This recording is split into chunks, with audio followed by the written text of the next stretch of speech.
to the GAB Talks by the Independent Press Award. I'm your hostess, Gabby Olzak. Today, we will be speaking with Todd Wade, author of Cybercrime, Protecting Your Business, Your Family, and Yourself, winner of the 2022 Independent Press Award in the Computers category. Todd is a Chief Information Security Officer with over 20 years' experience in cyber risk management and technical operational leadership. He is globally recognized as an expert in cybersecurity. In addition to numerous speaking engagements, Todd often appears on leading cybersecurity podcasts. He has been the Chief Financial Security Officer for leading fintech, technology, and private equity companies, as well as the former European CTO of Global Sketchers. Todd earned his MBA from the Trium program, which is a joint degree from NYU Stern, HEC Paris, and the London School of Economics. He also holds several industry certifications. Todd joins us today from London. Congratulations, Todd, and welcome to the GAB Talks. Great to be here, Gabby. Thank you so much. So you've provided us with some really daunting statistics. Business and individual financial losses from cybercrime is in the billions. Global losses are over 1 trillion. Victims are in the millions. So why was it important for you to write this book, and how can it help our listeners? In the projects and individuals and organizations I've helped with over the years, there is a common theme among that I've found in the organizations I've worked with. It is hard to get people many times to care about cybersecurity, and it's also hard to change cybersecurity cultures. But what I found really effective is when I make it personal to them, teach them how to improve their own cybersecurity, them families, themselves, in the workplace, it hits home. And this is the examples I brought to life in the book. It's not just to protect your business, it's really how to protect the overall family structure in yourself. And the same things you do individually carry over into the workplace, the same habits. And this is the parallel I'm working on the book. This is why I wrote the book, to really bring this to life, to really give people a better chance of defending themselves against the cyber threats that are out there right now. You know, Todd, I know me personally and many people that I've spoken with, that the misconception is that victims are people who are vulnerable, naive, often the elderly portion of our population. Is that true? And is there a certain profile of a person or a business who is more prone to cybercrime, or can it really happen to anyone? It can happen to anyone. Young people are being hit disproportionately for some types of cybercrime. They're 3 times more likely to fall victim. And there's a real problem in our society of victim shaming. People sometimes think that people are greedy or they somehow deserve it, but that could be farther from the truth. The psychological impact of cybercrime is the same as a real world impact. It doesn't change. And I think this is often missing. And this is what's really unfortunate. The support structure and the amount of the sheer number of victims falling victim to these, it is not their fault most of the time. They've been taken advantage of by a lot of the psychological methods I brought to life in the book, and they just have not been prepared to recognize them or to defend against them. In fact, Todd, cybercrime is not a new phenomenon. In the book, you talk in depth about its historical origins. Give us a little taste of that. I'll tell you a couple of examples. And one of the lessons I want to bring home is cyber fraud and cyber extortion are the 2 most common types of cybercrime. But the methods they're doing, the underlying methods they're historical. They've been going on for centuries. The psychological persuasion methods, getting the victims into an emotional state before they use these persuasion methods. All of this stuff is tried and tested. What's new is it's coming via email. It's coming via online in new ways you've never seen before. But if you understand how they work, it'll better prepare you for the new attacks, because they're going to change every year so fast. No one's going to be able to really keep on top of it, but you can keep on top of how they work, the fundamentals, and then you'll have a better chance of recognizing these attacks when you see them. Todd, you've said the internet is magic for criminals. Tell us about that. I mean, obviously we know why, but give us some specifics. it has been a gold mine for criminals. I'll tell you some examples. You have, let's say, individuals in developing countries, poor countries, the Philippines, or let's say Ghana, you name it, Russia. They are now able to very easily victimize individuals in other countries, victimize it, and it makes it, and what it accelerates this is they're not going to get arrested in their countries for stealing from individuals in other countries. The success rate, the prosecution rate of any of these individuals is incredibly low, and you're certainly not going to extradite most of them. So it's almost like a perfect crime for these individuals. They can victimize as many people as they want with very little fear of repercussions. And you're never able to do that before. Before, you'd have to have the individual in the country. Now that's been removed. It's like the handcuffs have been just taken away. And then you throw in cryptocurrency, which now gives them the payment method, whereas before you'd be able to block payment methods, but now there's no blocking. It's like a complete free for all. It is really scary. It has been, and these are some of the leverages or the triggers that are the reasons why that it's accelerating. So, what's the most prevalent tactic a cyber criminal uses?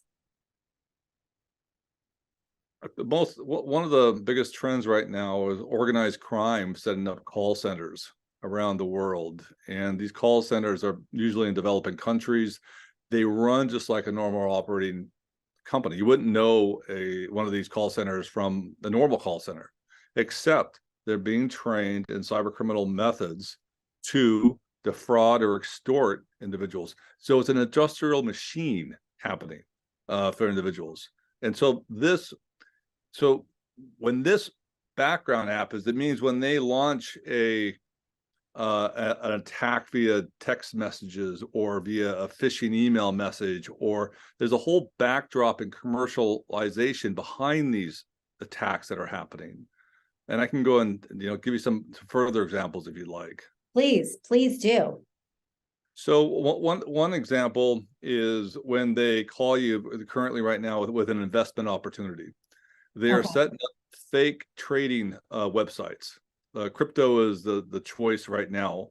And these fake trading websites, they are running advertisements on Facebook, running advertisements on Google. The controls on these social media companies is shockingly poor. So you think that they're real companies, because of course Facebook would vet the ads. They don't. So you have the criminal gangs running these ads to find their victims. Victims somehow think it's on Facebook, so therefore it must be safe. And then they go in, they sign up, they put in all their contact details to find out this method.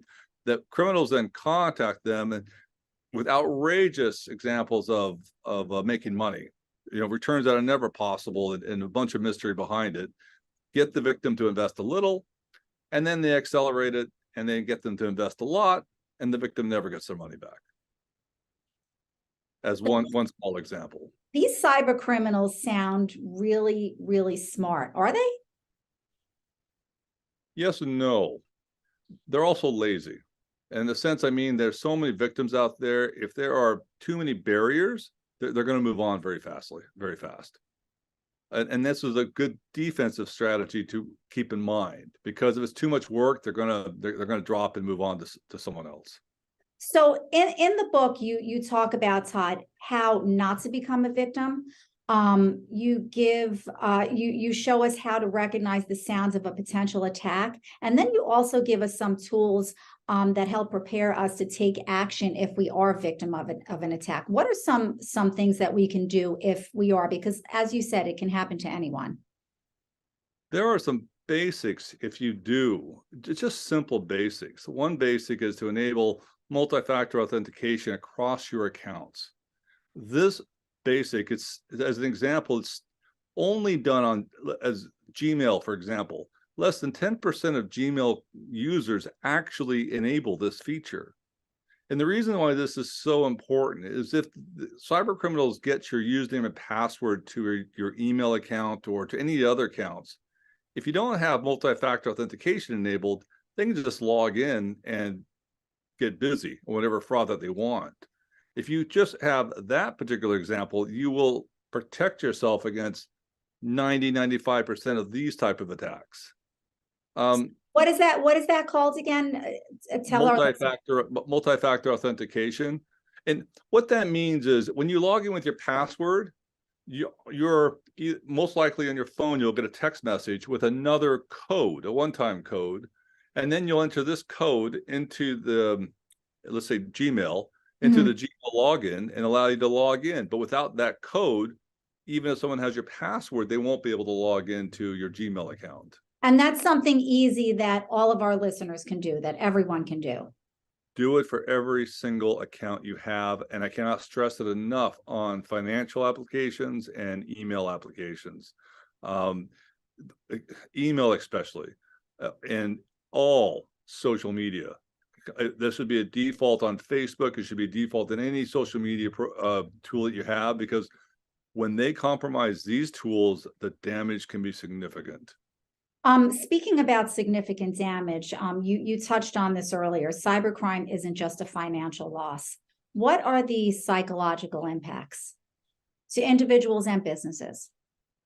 For individuals, the psychological impact, it's the same as in real world. You feel they range from shame. People are very ashamed. Sometimes they're very, very angry. Most people don't want to talk about it. So they don't reach out to anyone because they feel like somehow they're to blame for it.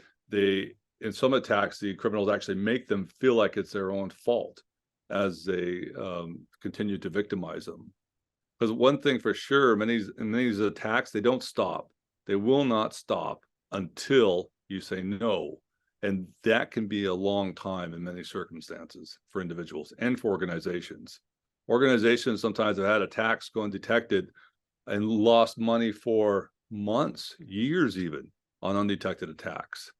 I wouldn't say the psychological impact for organizations, individuals of the organizations will feel that.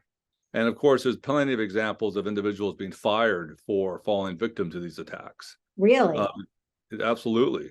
There was directors, CEOs, because sometimes there are some attacks where they will get the company to send them tens of millions of dollars. And it's all completely a cyber fraud. And then unfortunately, the executive management team of the organization, especially if it's a subsidiary, all get fired. It's wow. That's amazing. I'm sure I'm not the only one that heard this on the news last night, that the State Department has found that forced labor is linked to cyber scams. What's that all about? Have you heard? I haven't heard about the forced labor, but I do know in many countries, I'll take India as an example, you have a very poor workforce, but educated workforce, and they can't find jobs. So now you have this call center, these people, these organizations that are willing to pay them and hire them, but unfortunately it's for illegal activity. But they take the jobs because there isn't much out there for them. Not to say that's forced labor, but that's just one example of why people could turn towards these organizations. Well, it sort of is forced because they have no other options, do they? So you've quoted the National Security Agency, Todd, as saying attacks always get better. They never get worse. How is that relevant to cybercrime? I'll tell you a current attack, just example, just was this week in the news. Attackers are taking your social media images. So picture of you on Facebook, and they can use a technique called deepfake imaging, and they can make it appear you are doing something sexual in this photograph. So now that with almost to the naked eye, you wouldn't know, but now you're doing something of a sexual nature. And then they're emailing you, extorting you, saying, I will send this to your family. I'll send this to your friends. I will post this to your coworkers if you don't pay me X amount of money with this image. And it's scary. It's very, very scary, especially if you come from a conservative society where something like this could have, even if it's not real or real, could have a very big a reputational impact for you. I would imagine that that would be something that we would be fearful of happening to our kids who are all over social media. Is that the most, is that the population that it affects the most, do you think? No, but children are particularly at risk, and parents, I do not think fully understand that. And they're definitely not putting in the necessary protections on social media if they understood this.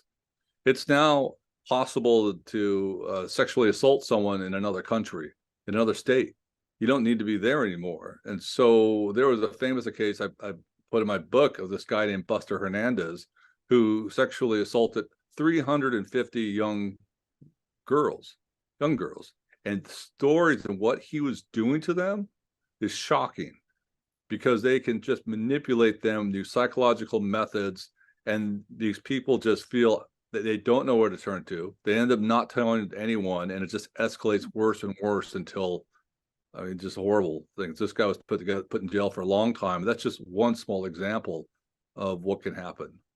Oh, yeah. I just recently had coffee with someone, and she has a young daughter, and they are actually in a criminal case right now trying to fight something of cybercrime that happened to her daughter, who's in 8th grade.